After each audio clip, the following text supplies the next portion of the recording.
Well, hey, welcome all you wiretappers. Good to be back here in studio of Gangland Wire. This is Gary Jenkins. I'm a retired Kansas City Police Intelligence Unit detective turned podcaster. I did a few other things in between, but this is the love of my life here, guys. And I was just talking with our guests that I don't do this for the money, but I do it for fun. And it is a lot of fun. And I can tell my guest today does it to earn a living, but she does it a lot for fun. She really is into it. So it's Lydia Jean Kott, or we call her LJ. Welcome, LJ.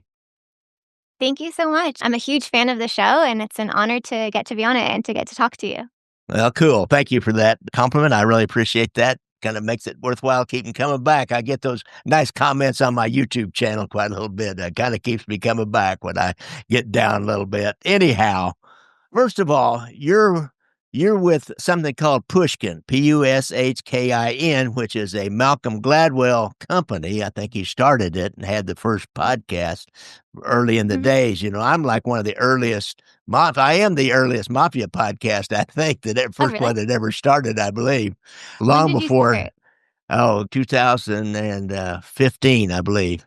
Okay, yeah, early podcast days for Early sure. podcast. I listened to Serial and I thought, man, I think I could do that and tell police stories. Yeah. So tell the guys a little bit about Pushkin and how this podcast industry works. We talked about this a little bit before, and I'm always kind of curious myself. I'm what they call a GDI. That's a goddamn independent. If you don't know what a GDI is, I asked my son if he was going to join a fraternity. He said, yeah, a GDI. So I'm a GDI. But LJ is with a company, but she's been in all areas and aspects of the business. So tell the guys a little bit about what we talked about, how this podcasting business works. So Pushkin is a podcasting company in New York City, and we produce a whole bunch of different podcasts. So we produce a podcast called Against the Rules, which is hosted by Michael Lewis, who wrote Yeah, that's a Moneyball, The Big great one. But Short. guys, Against the Rules with Michael Lewis, who's a guy that wrote Moneyball. This is a great one. Go ahead. So that's that's the podcast that I work on. So I'm a producer on that show, and Happiness Lab and Revisionist History. So we make a bunch of shows, and we have, people can come to Pushkin with ideas for shows, and then there's producers on staff, people like myself, who then would help you make the show. Or, sometimes ideas originate within the company. So I actually, as a producer, pitched this idea to the higher ups at Pushkin, and then it Yeah. became a show. And Exactly. this one here, to clarify, guys, this one here, Chinatown Sting is the name of it. We're going to talk about Chinese organized crime for a change rather than the Italian organized crime or some drug organization, what we call a Exactly. Peckerwood. Peckerwood is non-Italian, by the way, LJ. Heard that. Well, Yeah. it's kind of local. It's a little bit like saying a hillbilly or redneck drug association. But anyhow, we use it as non-Italian in Kansas City. Anyhow, she's going to talk about Chinese organized crime. So I'm really fascinated. I really want to learn about this. I was just thinking I need to do a story about Chinese organized crime, and I was finding a little bit of stuff on YouTube, but not a lot. So, and then this opportunity came along, and I'm kind of promoting a competing podcast, if you will. But if you guys are like me, I listen to so many different podcasts that we're not in competition with each other. A rising tide lifts all boats, anyhow, right? Yeah. You should listen to both the Gang Wire and the Chinatown Sting. You can. Complimentary podcast. Yeah, they are in many ways, I and think they learn a are little different. complimentary, actually. Yeah, learn a Yeah. little different aspect of organized crime. So, LJ, tell us about, how'd you first get interested in this story? Like I said, I was having a hard time finding much about Chinese organized crime, so tell us how you got into it. Yeah. There isn't, especially when I started working on this, which was like 3 years ago, there wasn't very much about Chinese organized crime at all. But this is a little bit of a reveal of the podcast, but I got interested in it because my boyfriend's mom, actually, her name is Beryl Howell, but her career got started as a prosecutor, a federal prosecutor in New York City in the Eastern District. And her first big case started with this undercover sting that happened in Brooklyn, because that's where the Eastern Mhm. District of New York is. And this case is kind of legendary in my boyfriend's family, and I've known her actually, for a really long time. So I'd always heard about this case and how this was the case that it helped, et cetera. It was her first big case. She was just a baby prosecutor at the time. It set her off in her career. It made a huge impression on her. It was kind of like family lore. And as a journalist, I've always been like, I want to get to the bottom of it. Like, I want to find out. I've heard about her side of the story of this case, but I want to find out about the people who else was involved and kind of paint a full picture of this case. So it took me about, I think, 3 or 4 years, and I found a co-reporter who speaks Cantonese. Her name is Shu Wang, and we worked on it together. And we've been telling the story of this case. And what was really helpful is that Beryl, my boyfriend's mom, she gave me this suitcase that was full of thousands of pages of court documents that she had saved. So it's all a Yeah. public record, but since this is from the 1980s, Yeah. you can only read the documents in the courthouse actually, or you have to pay like $1 in actual quarters to get it home.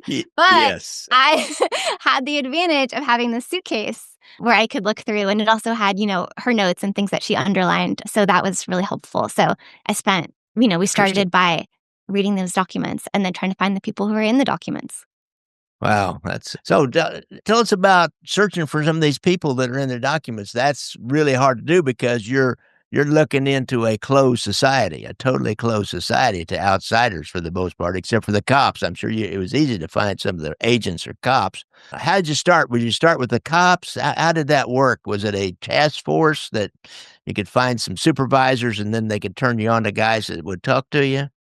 Yeah. I mean, maybe it would be helpful. So to start with like what the case was, the story.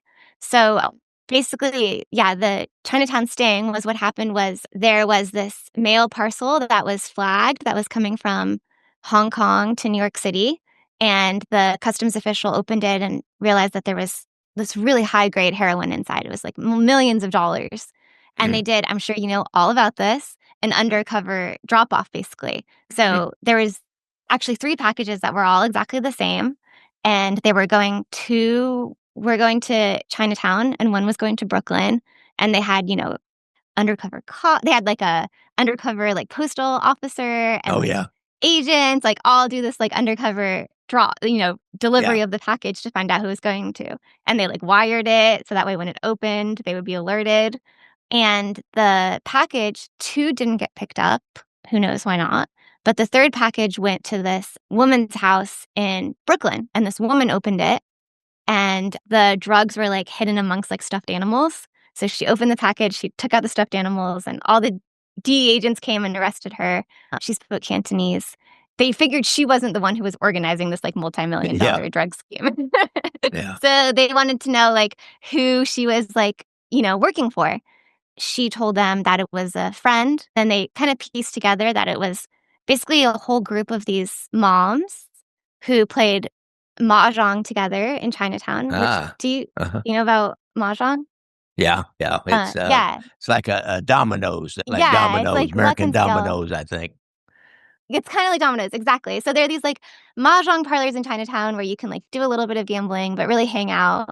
Mhm. And there was all these women who knew each other from these mahjong parlors, and it was like one friend would bring in another friend, would bring in another friend, and they were accepting these packages of multi-million dollars worth of heroin. This federal prosecutor, Beryl Howell, who is how I got into this story, she ended up in this situation where she had all of these young moms in custody who were accepting these packages of heroin, and she wanted to know who was at the top of this scheme, so she needed to convince them to flip, but who they were flipping on would be their really good friends. And the Mhm. story centers on this one woman who was pulled into the scheme by her best friend. And this best friend happened to be the recruiter of this whole scheme. And she had to decide whether or not to betray her friend. And the stakes were really high because at the time in Manhattan's Chinatown, it was really controlled by gangs. So if you spoke out against the gangs, you were really risking your life. So if she decided to speak up, she would, not only lose her best friend, but probably have to like leave behind her community. So it was on the other hand, she was facing 10 years in prison. She had a baby. So it was a really tough decision. Mhm. But Beryl, wanted to get to the person at the top who she knew actually, this guy named Machine Gun Johnny. That was his nickname. Machine Gun Jo- Johnny? yeah, Johnny Yeah. Yang. Yeah, oh, yeah. uh, I think there's a YouTube thing about him, so I remember that name when I was looking around, yeah, so Machine there are Gun some YouTube Johnny. things about Great him. name. Yeah. Yeah, yeah, yeah. So it's funny because in like law enforcement called him Machine Gun Johnny. But in Chinatown, he was known as Onion Head, actually, because his hair Onion stood up head. like an onion. So he had like less of a scary nickname in his community. So that in um, that community, it's such a closed community, of course, and you've got one to flip. The prosecutor has one to flip on one, and another one to flip, and you get this. They get this name of Machine Gun Johnny or Onion Head Johnny. And it's really difficult because everybody speaks a foreign language, first of all, that most Americans don't, and most people in law enforcement. There's very few Chinese in law very few, enforcement, yeah. and it's just not there's no appeal for Chinese people to go into law enforcement. It doesn't seem to me like. Now these organizations. Now was this just his organization, or was he part of a bigger organization? Yeah, so he was the head the way I don't know, like, how much you wanna get into how this organized crime worked in Chinatown at the time, but it's fascinating. So, he was the head of a gang called the Flying Dragons. So, the way it worked, basically, if you don't mind, we can go back to the very beginning, which is when Chinatowns were formed, in the 1800s.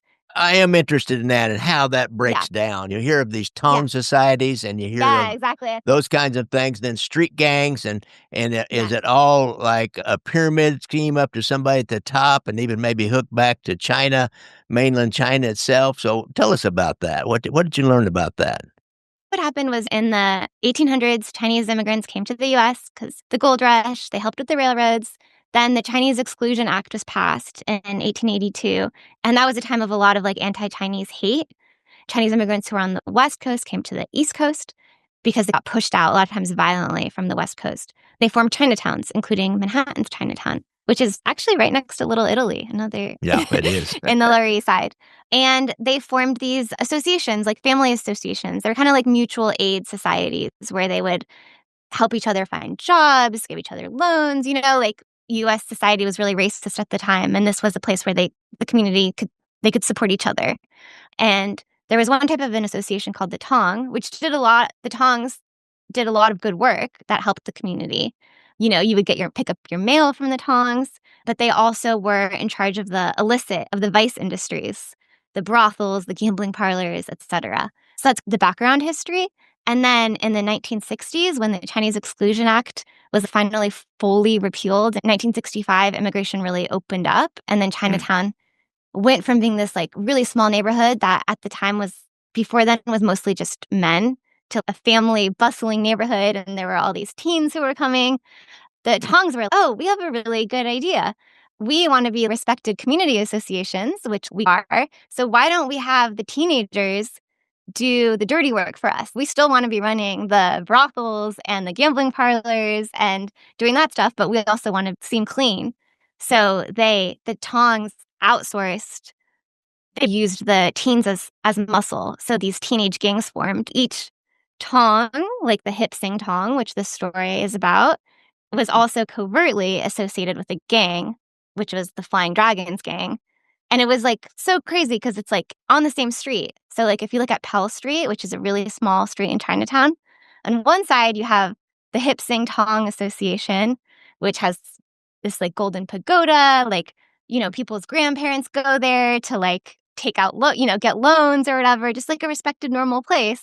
Right across the street there's a gambling parlor that's run by the Flying Dragons, which is where they get their money, which is like a seedy, smoky, very shady space. And Really? these kids, these teenagers, they weren't only running the gambling parlors, they were also extorting all the small businesses. So in the 1980s in Chinatown, if most small businesses had a little plaque, like how you have your liquor license, Mhm. you also would have like the plaque that says like what tong you're associated with, so they wouldn't get extorted through twice. The tongs, to your question, they also often had links to like triads in Hong Kong because these gangs that I'm talking about and these tongs they came from Hong Kong. Okay. So Johnny, Machine Gun Johnny, our guy, he was the head of the Flying Dragons gang, which was linked to this tong, the hip sing tong, which was one of the most powerful tongs in Chinatown. It was run by this elderly guy with a cane and named Uncle Benny, who was very smiley, but he was kind of like the godfather of Chinatown, the Uh, head of it all. So that's kind of the Interesting. it's a bit like the Black Hand, I guess. You're exploiting your own community because it all was Yeah. very stayed within Chinatown. Oh, all this. Well, what about the dope though? Now did the Yeah. Tong they want to stay clean from a lot of stuff, but they want to Yeah. be able to use these young guys, the Flying Yeah. Dragons. Now, the Flying Dragons are getting into bringing heroin in, which kind of like the mafia. They really didn't want their guys involved in heroin because there was such a societal disapproval of heroin, and it affected their own kids sometimes. So, did they support this heroin, or was that an independent operation on the part of the Flying Dragons? Yeah, so that is such a good question. So, honestly, it's not exactly clear to me what happened. Basically, what I know happened is there was the original leader of the Flying Dragons was this guy called the scientist, Michael Chen, and was a very strict leader and did not let any members of the Flying Dragons get involved in the drug trade. He was like, "That is too dangerous. We're not doing that." And he ended up getting murdered. And then Johnny took over, and then that was the turning point. And I think you might find it interesting is this was around the time of the Pizza Connection trials, Ah, which I yeah. know you did like a four-part series I did, on. yeah, 4-part. I really went into that pizza connection. Yeah. That was an It's interesting a story. And they were bringing heroin in from the Mideast, Turkey, and cocaine, but a lot of heroin. So these guys, and their heroin was coming in from China. I suppose it was China White or from the Golden Triangle down in Southeast Asia, I would assume. That's exactly right. It was so what happened was that when Johnny came to power, 2 years later, the Pizza Connection trials happened. So then the Italians weren't really bringing in as much heroin as they were before. Uh, And then Johnny so there was, like, a bit of a vacuum. I think the vacuum was just, like, too tempting to resist. The Tong leaders, they didn't stop him from bringing in the drugs when he took over the gang. Also, I think another thing to remember is at this point, these teenagers are older, right? Like, yeah. now they're, like, 18, 19, like, they have bills to pay. They're no longer like, the money that they were getting from extorting the shopkeepers wasn't enough. I think the temptation was too great, and also, the old leader was so strict, and I think people were a little bit done with that. It was all street battles over control, over, like, who could extort what store. It was just, like, a very violent street violence-based culture underneath the old guy, and the former gangsters who I talked to said that under Johnny, he was like, "I don't care about that sort of stuff. I just wanna be rich." And then he started flying to Hong Kong all the time and building connections with people in Hong Kong who were connected to the triads, who were getting the drugs as exactly as you said, from the Golden Triangle, and it was pretty easy to bring in heroin from Hong Kong to the United States at that time. Hmm. And Johnny Interesting. became the 5th biggest heroin importer in the city. Wow. So he became very, very successful.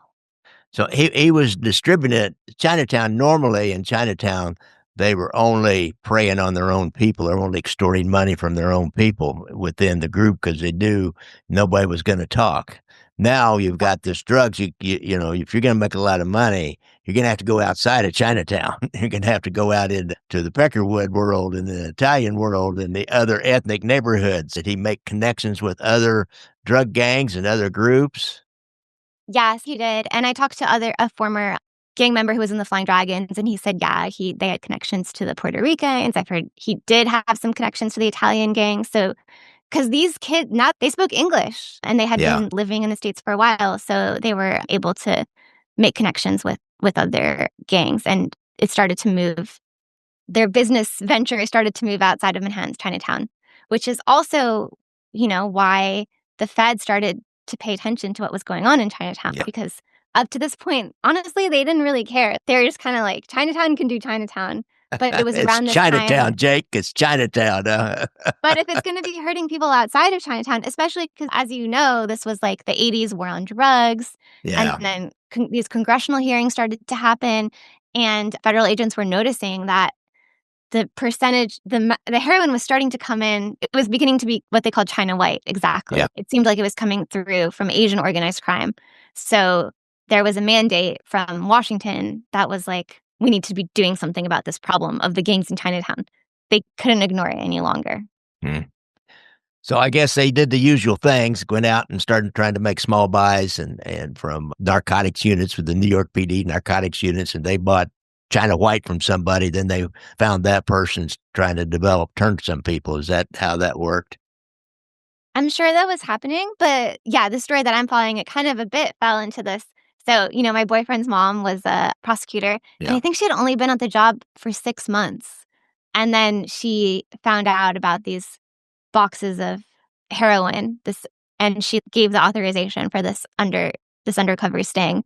And then that she started to try and figure out how she could get to the person at the top. She worked on that case basically almost her entire time at the Eastern District of New York. Like, it was Well, full of twists and turns, and nothing was going as planned. There was a global manhunt. These cases, as you know, these mafia cases are really, really hard to build. And it's kind of, yeah, they are. I was talking to one prosecutor, and she was, people don't even really want to do them anymore because it's such painstaking work because you have to flip one person after another person. It's like a slow crescendo and requires just so much legwork, etc. Yeah. Now you say like Chinatown Sting, the name of it, by a sting, we always think of as somebody then passes himself off as a buyer, for example. You bring your stolen goods or your heroin to me, and then I pop you. Was there like a final thing that they did it in the podcast? Is it talk about a final thing where they did a sting on the Machine Gun Johnny? I'm assuming at the end we're going to get Machine Gun Johnny, and the cops are going to win. The good guys are going to I win. don't I mean, know. You gotta I listen gotta to get. you gotta listen to Oh the man, podcast. I know. I'll listen um, to it. It's not quite out yet, guys, but it probably will be by the it'll time I it's release out this. it's out it's out tomorrow. Okay, all right. It will be by the time I Or release whenever this. I don't know. Yeah, I don't know when this comes out, but by the time this comes out, it should be out. And the sting refers to this moment that set the whole thing off. So the undercover delivery of the packages is what I mean Okay. by the sting. But that's interesting that a sting is usually what you described. Yeah, that's what we think of. Or it's what I think of as a sting. We've had several stings for buying stolen property here in Kansas City. That's just fascinating that she found all these ladies and how they were connected at the mahjong parlor. So then they have an episode about how all that worked. Is that kind of how it's laid down in your podcast?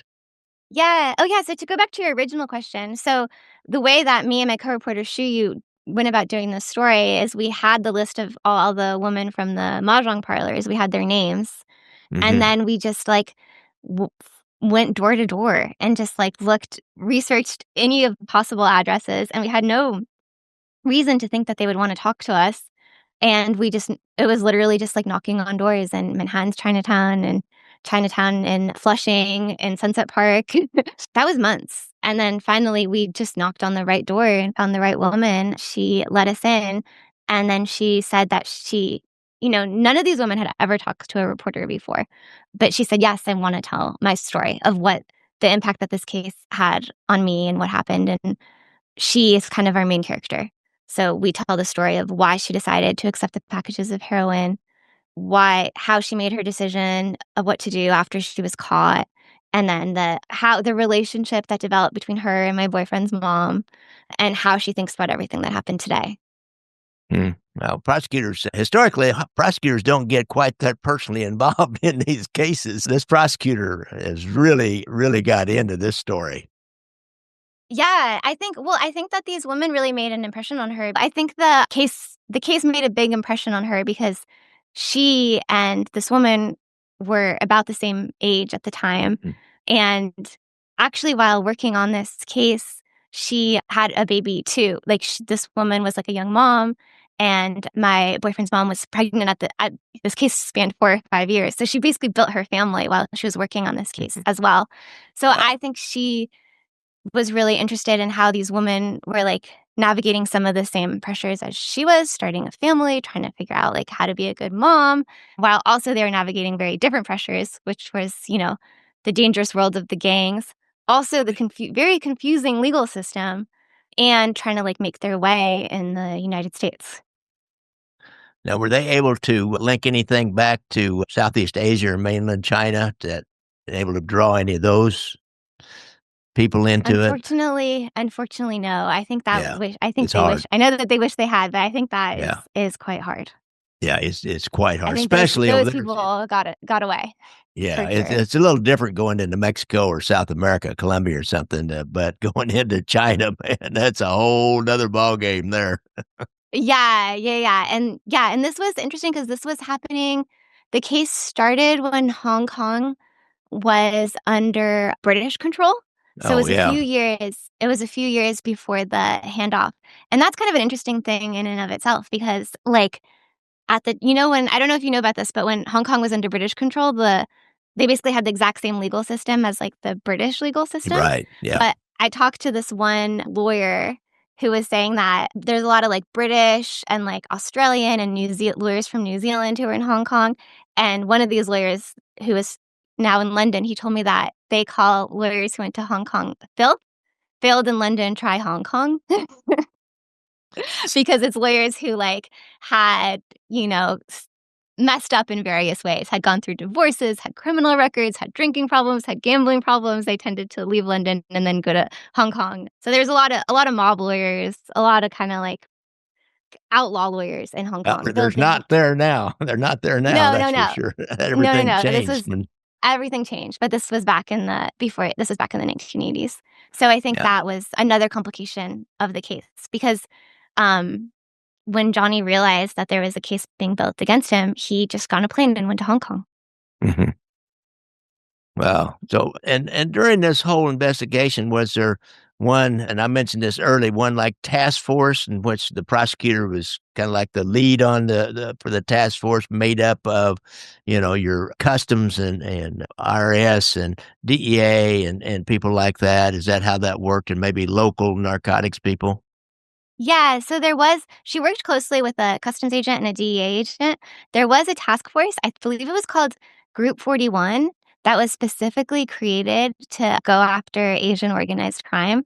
And the history of that task force is really interesting. And I think if you get someone who was on it who could talk about it, it would be really cool.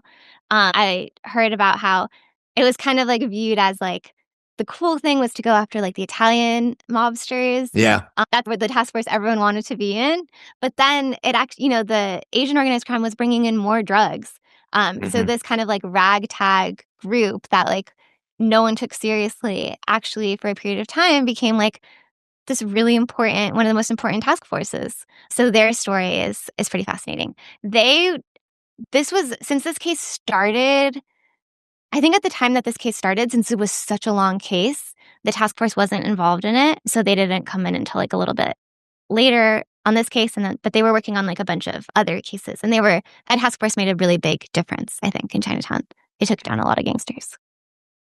Sounds like a pretty cool case. I wouldn't mind getting hold of somebody from that task force. I'll have to start looking around, see if I can find anybody to approach. Has anybody written a Yeah, book on it? Has anybody written a book on it?